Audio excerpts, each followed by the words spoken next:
Hello and welcome to Norwood News. Today is Friday, December 16th, and I'm your host, Brian Boudreau. It's great to have you with us as we end another week here in Norwood.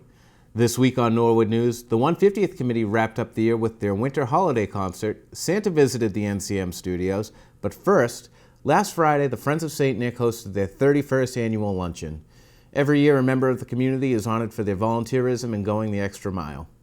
This year's honoree, Matt Brown, was humbled by the honor. It's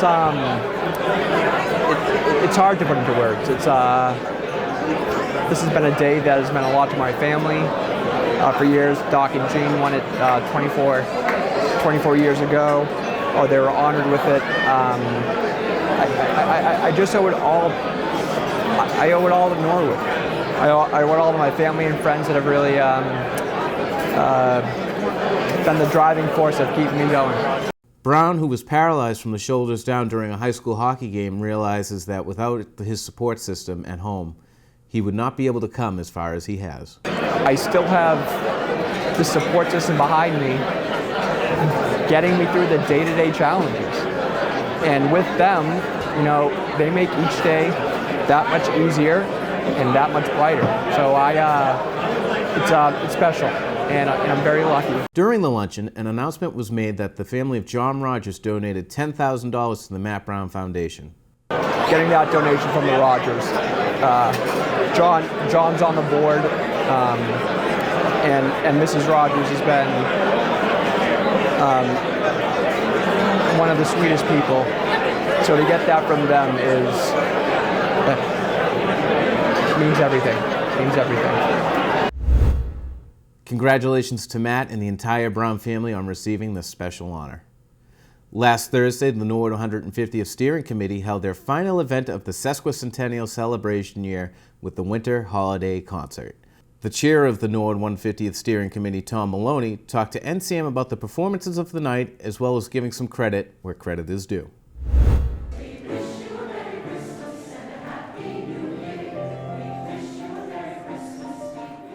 Tonight was the last big event of the Norwood 150 celebration, but it's the second time that we've had a show that's called the Norwood Winter Holiday Concert.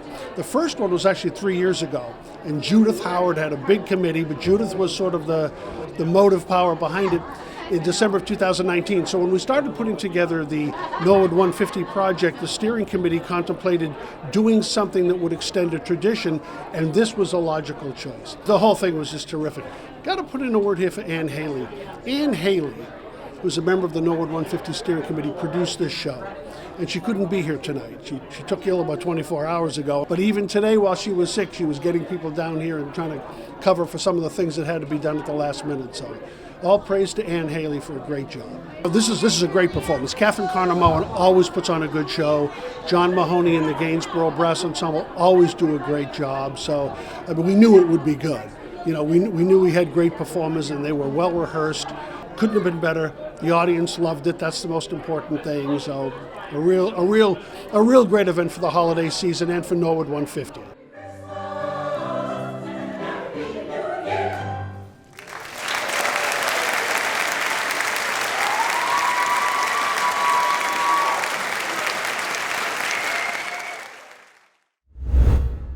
We'll be right back with a special visit from Santa to the NCM studios. NHS Update After Dark returns, and Ron Marshalsea updates us on sports.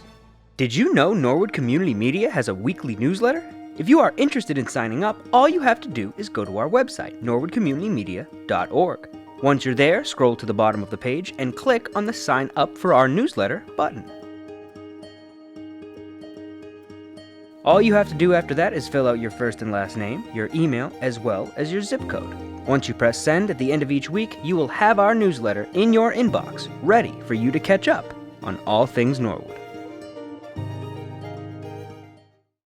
On Wednesday night, Santa Claus took time out of his very busy schedule to Zoom with the kids of Norwood. Aaron the Elf made a special appearance and assisted Santa while they talked to the children. This is one of Santa's favorite nights before Christmas. Can I sing one song, but I don't know the full song? Of course, yes. Of course. Jingle bells, jingle all the way. Oh, what fun there is to ride in one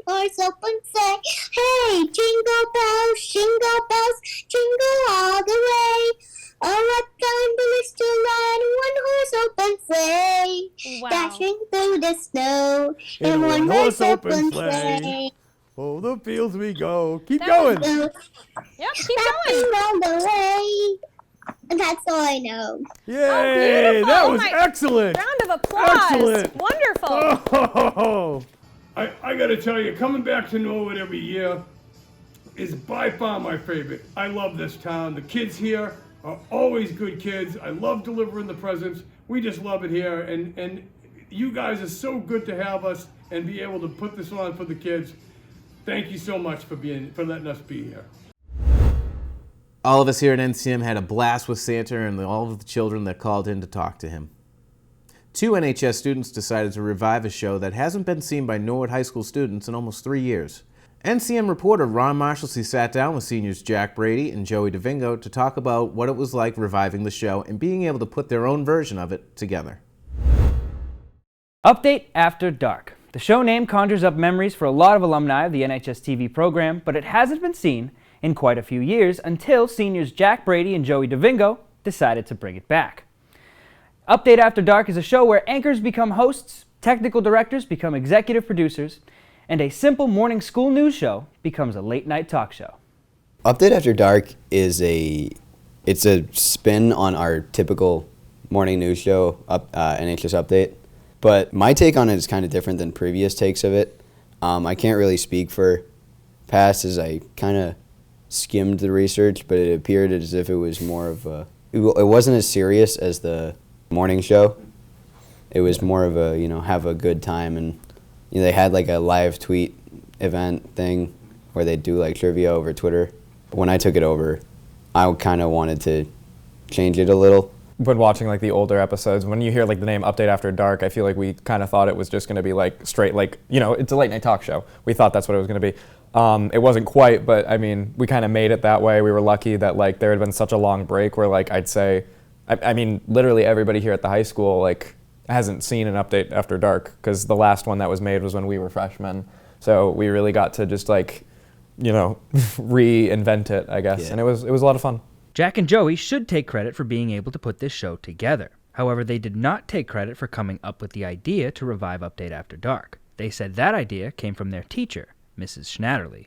She was like telling us the game plan. We had to do a project every term, and then we had to do a feature story during the year. And she like had a thing of like ideas, and Update After Dark was on there. And I was like, that'd be really cool. Like, I want to do that. I have to say it was like all Jack really getting ready to like bring Update After Dark back. He was the one that asked me if I wanted to host. Fun fact, I actually said no at first, but then I ended up in the seat anyways. As humble as he is, Joey actually does have a lot to do with the show. He probably deserves a co-producer credit. But I do have to say, like, I definitely jumped on it, but Jack was the one that got the wheels turning at the beginning.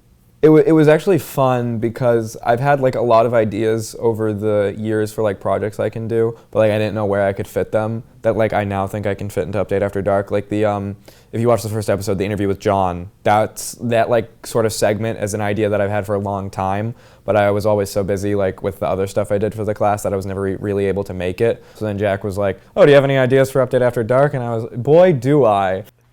Now, John, you run cross country. What exactly are you running from besides the consequences of your own actions? An Update After Dark show is not something that comes together overnight, and Jack and Joey both learned that rather quickly. This took a while. Yeah. Creating a TV show is not easy, especially, I mean, when you're in high school, to say the least. But it was a thing, we wanted the first episode, I remember we were saying, like, yeah, we'll film it like early November, and it's now December. It kind of got delayed because I am lazy and was focusing on other things.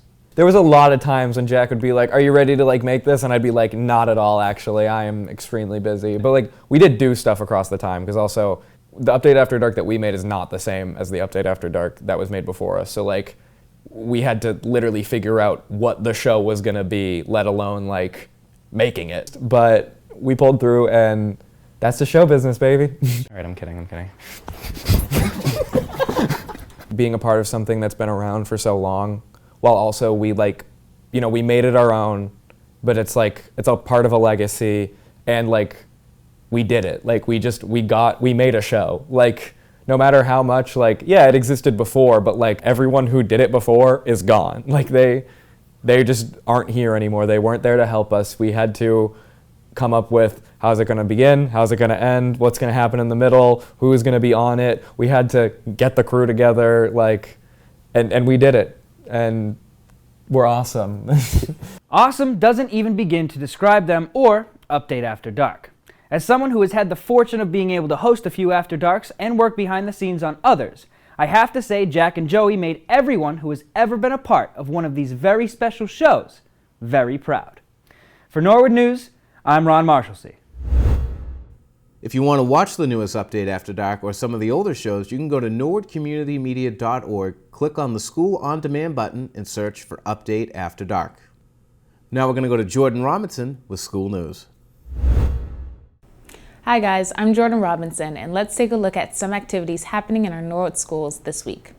In Norwood High School news, this week juniors met with the school counselors to review their PSAT scores, understand why they are important, and to begin their post-secondary planning.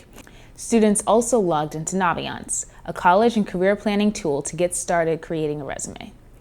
At the Coakley Middle School, congratulations to 8th grader Bobby Griffin for being chosen to be a Team Project 351 ambassador. Project 351 is a grassroots youth-led school-based movement for positive change, one that advances social and emotional learning objectives and develops a rising generation of bridge builders and change makers. One student is selected from each of the 351 towns in Massachusetts. Bobby is the grandson of retired Callahan principal Bob Griffin. Balch School students recently had a visit to an amazing presentation from the Mass Auburn Society. Courtesy of the PTO, the students were treated to a presentation on birds of prey. Not only did they get to see live owls in their classrooms, but they also were able to take part in a hands-on activity where they studied talons and wings to look for clues as to whether or not they belonged to the birds of prey. They learned about how to hunt and survive in the wild, and the students asked great questions to find out more about these beautiful creatures. Students also got to see a screech owl and a broad-winged hawk up close. Thanks again to the Balch PTO for bringing this to the school. At the Callahan School, Andrea Vaughn, author of Victoria and the Big Brave Breath, visited virtually this week. Andrea currently lives in Florida but grew up in Norwood. She shared the importance of calm breathing in her writing process. Andrea is looking forward to writing more Victoria books. Students shared their opinion on what Victoria should do next. The Cleveland School lobby was turned into a winter wonderland. The PTO decorated the walls and the students stood in line for their tickets and picked up their bell for the Polar Express night. They all met in the cafeteria and Principal Carrie Hutchins read the story to the children and played clips of the movie. A fun night for all and a great job by the PTO. In honor of Computer Education Week, the Oldham School celebrated by hosting a Drop Everything and Code activity. Students came together to work on robots and coding with their peers in either the cafeteria or the gym. They had a lot of fun showing each other what they could do. 5th graders at the Prescott School also celebrated computer education with their own coding activities. And it looks like the kids enjoyed recess a little bit more with the recent dusting of snow. Well, that's all for school news. The students are always learning, and thanks to all the educators who share their school news with us. Well, let's send it over to Ron Marshalsea with your sports. I'm Ron Marshalsea, and this is your Sports Update. The girls' basketball team had a big win against Hopkinton 58-27 and lost against Newton South 48-39. Their next game is at Ashland on Friday, December 16th at 5:30. The boys' basketball team had a close loss to Hopkinton 73-67. Their next game is home against Ashland Friday the 16th at 7. The girls' ice hockey team was able to tie Medway 1-1 but lost to Westwood by only 1 goal.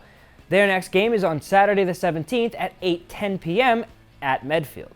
The boys' ice hockey team has had a tough stretch of games, losing to Scituate and Hopkinton, but they were able to tie with Sandwich.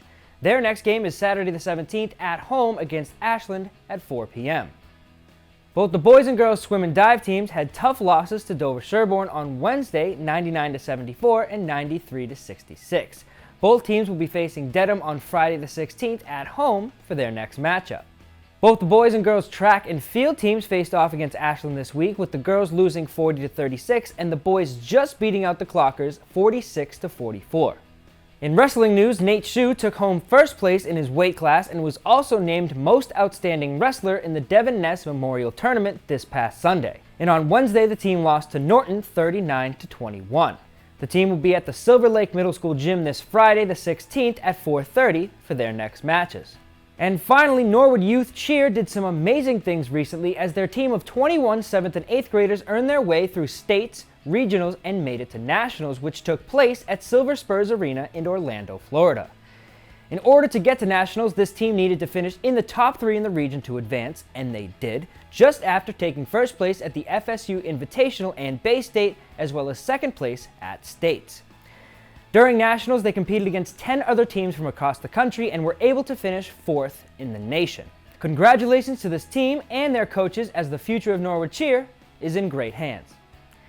And that is it for this sports update. I'm Ron Marshalsea, and Norwood News will be right back after this break. Norwood Community Media has its own video on-demand channels. You can go to our website, norwoodcommunitymedia.org, and click on whichever on-demand channel you are looking for, whether it be things to do in the community, events at the schools, or town government meetings. Once you click on one, you are going to be taken to a screen in which you can search for stories or videos you missed on TV or just want to watch again. Just click on the search bar on top of the page and start typing. Once you've found what you're looking for, just click in the middle of the video where the play button is and you are off enjoying one of the 3 on-demand channels NCM has to offer. The Middle School Building Committee held their monthly meeting Monday night, where there was continued project updates and next step discussions. At the end of the meeting, the committee again talked through the idea of stopping hybrid meetings and making every middle school building committee completely meet in person. At Tuesday night's Selectmen meeting, the board received an update from Acting Town Planner Sarah Bouchard and Planning Board member Ernie Pachakowski on the current status of the MBTA Zoning Committee. We've been proactive really in meeting our obligations for transit-oriented development and offering a diverse portfolio of housing options for people across all incomes and interests and housing types. While the compliance model does not, and I think I'm saying this probably for the millionth time, but just so that people at home are clear, while we don't get credit for hard units on the ground, we're evaluated against the standards of the new statute based solely on the zoning that we write.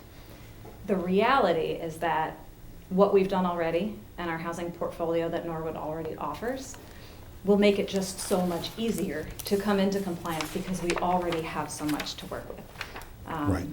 And DHCD has said and recognized that for towns like ours, they don't expect the impact of subsequent development to be as dramatic as it is in other towns, that have been referenced that have not engaged at all to try to diversify their housing stock or create any transit-oriented housing.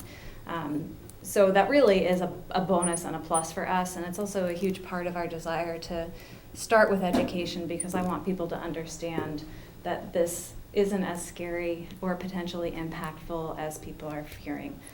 We already have a lot of what the intent of this statute was looking for.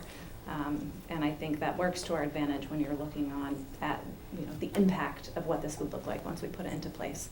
Just one comment on the beginning of our, once this document is filed, but Sarah said the first thing on community engagement is education. And what is this? There's all kinds of rumors out there. Oh my God, we have to build all these apartments, and what's it entail? So before we get into the weeds and talk about actual parcels of property and rezoning certain parcels, the first part, the main focus initially would be education. Outreach to the public. What exactly this is? What's the state asking? What is our response? What is it, and what is it not? There's all kinds of misconceptions out there about this. So that would be the main first go around of public engagement. Chairman Plasko has concerns about this new legislation coming down from the state. The discussion we just had about the 2,000 units, and the state doesn't expect us to build out 2,000 units.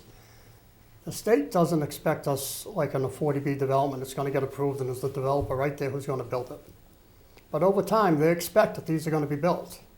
They expect that we have the zoning and everything in place so that they can be built. And if you read the new governor's housing policy, she, as a candidate, absolutely wants to see that the MBTA zoning gets done. It's absolutely necessary that the state needs these units. They're not going through this as a fun exercise to have all these communities and the state put all this effort in to just draw up a pretty plan that might have some future use. They intend that it's going to be a workable plan and that it could happen. Developers, I've had discussion with developers, they used to have beautiful sites. Now they get kind of crummy sites because that's all that's left. And now those sites are almost gone, so they're looking for other sites. Guess what? They're looking to rebuild areas that are already existing because you change the zoning so that you have to accept them. We talk about the state taking into consideration that now it has a lot of affordable housing, but I haven't seen anywhere where, how are we getting that consideration? What does that mean, we're getting consideration? They don't expect that as many units will be built in Norwood because they're already there. Right, maybe, yeah. And we rezone areas, and they just may not be coming here, they'll be going elsewhere because of the number we have. But again, in concept, they can come. They can build everywhere. NCM will continue to cover the MBTA zoning mandate. The Board of Selectmen will meet again on January 10th. With the winter storm on its way, DPW Director Mark Ryan describes what it takes to prep for a storm, the plowing and removal process, and how residents can lend a hand in snow cleanup. Hi everyone, Mark Ryan here from Public Works. Talk a little about the upcoming snow and ice season. We recently had a little snowstorm on Sunday the 11th. Had about 1.5 inches of snow around town. It was forecasted to be a little bit of a coating, but came in a little heavier than originally forecasted. Regardless, before the weekend and knowing something was coming from the west, we do have salt trucks prepared for any event. So we had trucks filled with salt. We also have a salt shift worker ready to come in when needed. Typically a storm event, we prep days in advance. With the forecasting, we know what's coming ahead. We get the trucks ready, we get the salt sheds filled up, we get the plows installed, and then we have meetings to determine when we're going to start attacking the storm. Usually a bigger snowstorm where we are going to plow, we do start off with a salt operation, which lasts about 4 or 5 hours before the rest of the crew comes in and starts plowing. And if it's a big enough storm, we'll have contractors come in. Looking forward to another year to keeping the streets safe out there. As far as what the residents can do around town during a storm event, we ask that you don't throw snow out into the street while we're plowing. We ask you, if you're on a sidewalk route, to not dump the snow in front of the sidewalk, and in particular reach out to your driveway contractors and ask them not to plow the snow against the sidewalks, because it makes it very difficult for the sidewalk plows to get through a lot of those banks as they're trying to do their route. And when we're out there plowing, just be patient with us. We're not racing out there. We're attacking this methodically, taking our time. We want our crews safe. We want you safe. So being patient with us is also appreciated. As far as salt availability, the town does allow residents to pick up salt for their residents. We have 4 locations. We have a salt bin in front of the landfill on Winter Street. We have salt bins down at the Hawes Pool parking lot. We have salt bin in the former Babel's parking lot, Talbot parking lot off of Manhattan and Cottage Street, and finally a bin down at the airport parking lot. So we have 4 areas that you can go grab some salt before a storm event to help around your house. We ask that businesses do not do that. It's really for residents only. And we also ask, don't come into the town yard looking for salt. That's why we make those 4 areas available so you can go pick it up and not be in the way of vehicles moving around here. So, looking forward to the year, like I said. Hopefully it's not too bad, and just want to wish everyone a Merry Christmas and a Happy New Year. Moderna, located in Norwood, announced on Wednesday night alongside Merck via their website that an investigational personalized mRNA cancer vaccine in combination with Keytruda demonstrated a significant and clinically meaningful reduction in the risk of disease recurrence or death compared to Keytruda monotherapy in stages 3 and 4 melanoma patients with high risk of recurrence following complete resection. Results of the first demonstration of efficacy for an investigational mRNA cancer treatment in a randomized clinical trial. Companies plan to discuss the results with regulatory authorities and initiate a phase 3 study in melanoma in 2023 and rapidly expand to additional tumor types. Well, that's all for Norwood News. To stay up to date with Norwood Community Media, follow us on Facebook, Twitter, and Instagram. As always, thank you so much for watching. Have a great weekend. Merry Christmas. Happy New Year. Go Jingle Bells. Oh, here we go. Dashing through the snow in a one-horse open sleigh. Over the fields we go, laughing all the way. Ho, ho, ho, bells on bobtails ring, making spirits bright. What fun it is to ride and sing a sleighing song tonight. Oh, jingle bells, jingle all the way. Oh, what fun it is to ride in a one-horse open sleigh. Hey! Jingle bells, jingle all the way. Oh, what fun it is to ride in a one-horse open sleigh. A day or two ago, I thought I'd take a ride, and soon Miss Fanny Bright was seated by my side. The horse was lean and lank, misfortune seemed his lot. We got into a drifted bay, and then we got upsot. Oh, jingle bells, jingle all the way. Oh, what fun it is to ride in a one-horse Get in here, Michael open O'Donnell. sleigh. Jingle bells, jingle all the way. Oh, what fun it is to ride in a one-horse open sleigh. Oh, what fun it is to ride in a one-horse open sleigh. Oh, wonderful, Santa. Thank you. Thank you very you. much. Merry Thanks for having me. Christmas, Great to everybody. see you again, Norwood.